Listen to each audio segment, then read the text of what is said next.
Chapitre 13. Nogrok.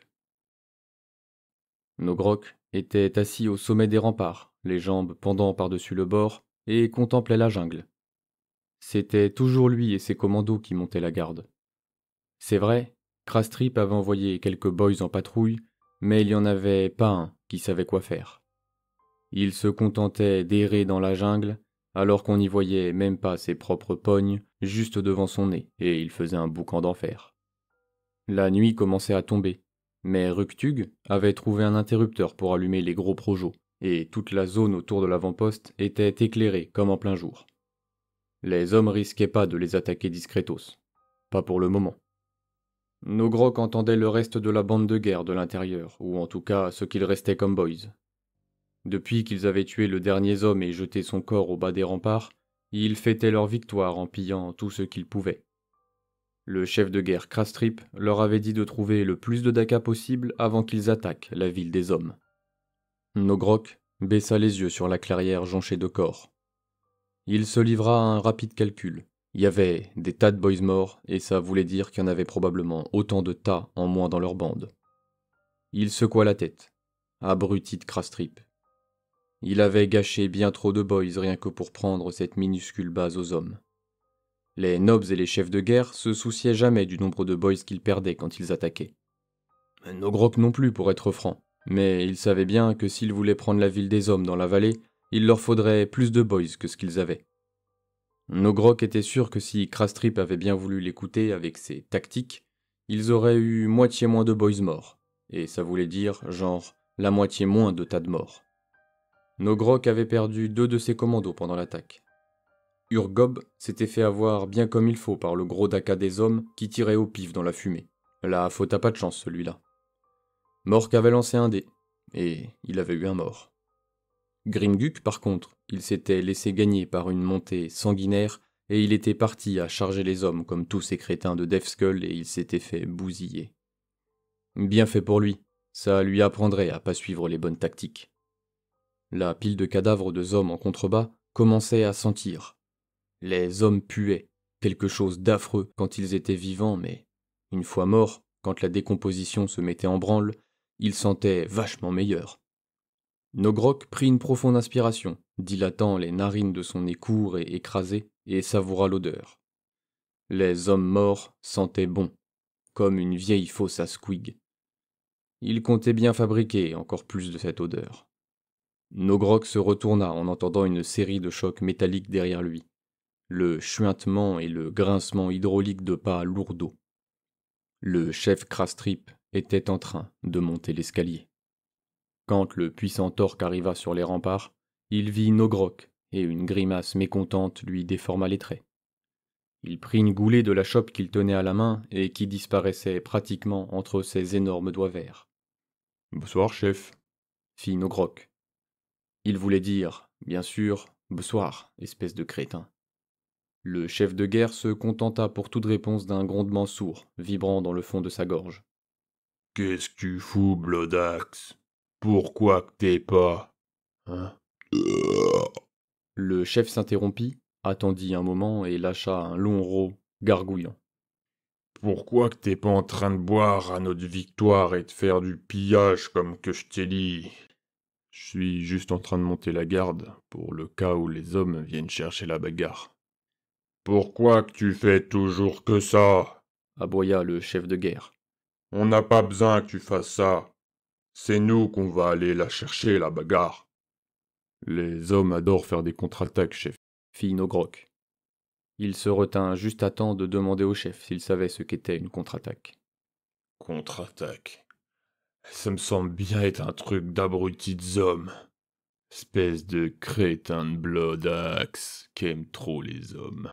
Il y a qu'une sorte d'attaque qui intéresse les orques, et c'est la vraie de vraie attaque. Les hommes vont vouloir récupérer cette base.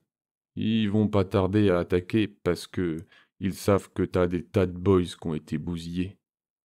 Les yeux rouges du chef de guerre Krastrip s'étrécirent. De quoi tu me causes qu'il y a un tas de mes boys qui ont été bousillés? Pour qui tu te prends, toi? Un abruti de crétin qui fait des comptes? J'ai pas des tas de mes boys qui ont été bousillés. Fit Nogrok avec un geste vers la clairière. Quoi? C'est pas des tas. C'est juste des masses. De toute façon, on a d'autres boys qui vont nous rejoindre maintenant qu'on a pris cette base aux hommes. T'as qu'à attendre, tu verras. Y a d'autres boys qui vont rappliquer. Et après, quand on aura bousillé encore plus de hommes et pris cette ville là-bas, ma bande de guerre va former une vraie ouag. Et t'auras rien vu venir. Comme s'il se rappelait brusquement à qui il s'adressait, le chef émit un autre grondement. De toute façon, j'ai rien à te dire à toi. T'as qu'à faire qu'est-ce que je dis. D'autres pas pesants résonnèrent sur les marches, pas aussi lourdeaux que les puissantes secousses des jambes hydrauliques de Krastrip, mais assez bruyants pour qu'on sache que c'était un balèze d'orque. Un instant plus tard, le noble Dancy, le deuxième plus gros de la bande, apparut sur les remparts. Chef, Fit Dancy en voyant Krastrip. j'avais envoyé des boys faire une patrouille dans la jungle et ils sont pas revenus.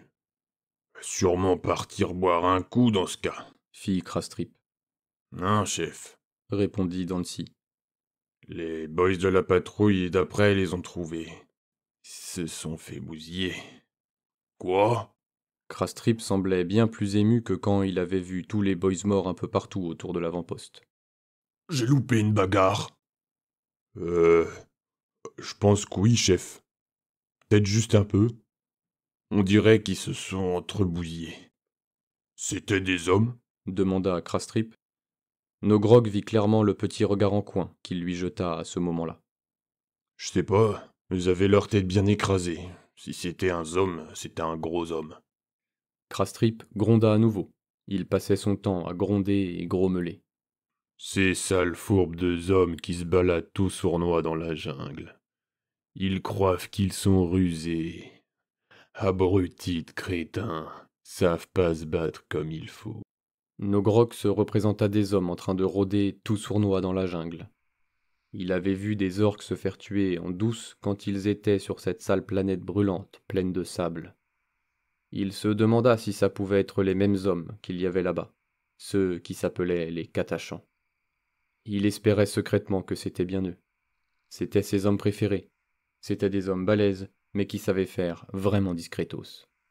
D'après Dancy, les autres boys s'étaient fait écraser la tête. Ça aurait pu être le chef des Catachans. Lui, il était presque comme un chef de guerre avec tout son attirail de points énergétiques. Là-bas, Nogrok n'avait pas eu l'occasion d'affronter le Zom avec son point énergétique. Mais là, peut-être que si c'étaient les mêmes hommes qui étaient là sur cette planète de jungle gluante et puante, peut-être bien qu'il aurait l'opportunité d'essayer de se faire le Zom avec son point énergétique. Ok, très bien. Fit Krastrip qui avait visiblement pris sa décision. Dancy, envoie 2 autres boys. Qu'ils allaient y voir s'ils peuvent pas trouver d'autres hommes en train de se la jouer discretos. Je veux qu'on les trouve et qu'on leur fasse voir ce que c'est une vraie bagarre. Chef? Fit Nogrok. Le chef de guerre tourna sa tête massive vers Nogrok. La commissure de ses lèvres vert sombre se retroussa, laissant voir les racines jaunies de ses dents acérées. Un éclat de dédain s'alluma dans ses yeux rouges et l'une de ses oreilles pointues tressaillit, indiquant une agitation à peine contrôlée. Le chef Krastrip signifia à Nogrok la colère méprisante qui faisait immédiatement taire la plupart des orques, ceux qui étaient instinctivement conditionnés par les principes directeurs s'appliquant à la plupart des peaux vertes. Plus c'est gros, plus c'est mieux. La raison du plus fort est toujours la meilleure. Mais clairement, Nogrok n'était pas tout à fait un orque comme les autres. Toi, Nogrok, je te cause pas. Fit le chef de guerre qui essaya de l'ignorer en se retournant vers Dancy. T'as pigé, Dancy? Trouve-moi ces sales crétins de hommes puants. Bien sûr, chef. Répondit le nob. Je vais envoyer 2 de mes meilleurs boys. Je vais envoyer Floga et Snaga. Ils vont être super forts pour tuer des hommes. S'il y a vraiment des hommes en train de traîner dans le coin, ces 2-là sauront les trouver. Floga et Snaga, se dit Nogrok, ces sales crétins de voleurs. Ils étaient super forts pour que dalle. De toute façon, les patrouilles serviraient à rien. Les hommes savaient déjà qu'ils étaient là. C'est ce que Nogrok essayait de dire à Krastrip. Les hommes pouvaient déclencher une contre-attaque n'importe quand. Il fallait qu'ils restent là, qu'ils soient prêts. De toute façon, Floga et Snaga, s'ils y allaient, il leur arriverait sûrement la même chose. Ils allaient se faire avoir pour de bon. Ce chef des hommes aurait qu'à utiliser son point énergétique pour leur écraser leur sale tête de crétin à eux aussi. Floga était le zoc de crétin qui lui avait piqué son poignard catachant, son préféré, et Nogrok souhaitait rien d'autre que de le voir mort. Mais il voulait que ce soit lui qui le tue. En plus, si ce crétin partait se faire bousiller dans la jungle, Nogrok pourrait jamais récupérer son super coutelas qui coupe trop bien. « Chef !» fit-il en essayant d'attirer encore une fois l'attention de Krastrip. « Chef !» Krastrip gronda et pivota brusquement pour fixer le commando Bloodaxe comme un parent exaspéré par les questions qui n'en finissaient pas de ses marmots. « Quoi ?» hurla-t-il. « Qu'est-ce que tu me veux, Zog de Zog ? Pourquoi que tu peux pas t'empêcher de me causer, crétin de Bloodaxe ? Je me demande bien pourquoi je vous ai récupéré, toi et ta bande !» « C'est bien ce que je dis, » interjeta Dancy, que personne, et surtout pas Nogrok, avait sonné. « Chef, c'est juste pour dire qu'envoyer une patrouille de 2, c'est exactement pareil que t'as fait avant, et ils se sont fait bousiller. »« Tu me traites d'abruti de crétin ?»« Non, chef, pas du tout. » Mais en fait, oui, bien sûr, absolument. Je me disais juste que je pourrais proposer une tactique pour faire que les hommes viennent à nous. « J'ai pas besoin de toi pour que dalle, » fit Krastrip avant de se tourner vers Dancy. « Tu sais ce que tu dois faire quand j'en ai marre d'entendre ce crétin, Dancy. » Nogrok se retourna juste à temps pour voir le poing massif de Dancy qui fusait dans sa direction une fois de plus. Il s'écrasa à la racine de son nez et Nogrok sentit quelque chose qui craquait. Puis son drôle de cerveau à base de champignons vint cogner contre la paroi poreuse mais épaisse de son crâne d'orque. Il s'effondra en une masse de chair verte complètement désarticulée, sonné, mais pas encore totalement inconscient. « Tu veux que je le tue, qu'on en finisse ?» demanda Dancy. « Non !» fit Krastrip. « C'est un vrai crétin, mais son coup d'attaquer la base par le côté, c'était vraiment bien rusé. » Krastrip jeta à Dancy un regard sévère pour ajouter. « Lui dis pas que j'ai dit ça. »« Non, sûr que non, chef. » Krastrip resta silencieux un moment, le regard fixé sur le terrain dégagé entre l'avant-poste et la lisière de la jungle. « Dis donc, » finit-il par dire à Dancy. « à ton avis, c'est des masses de boys morts ou des tas ?» C'est à ce moment que les ténèbres s'emparèrent de Nogrok.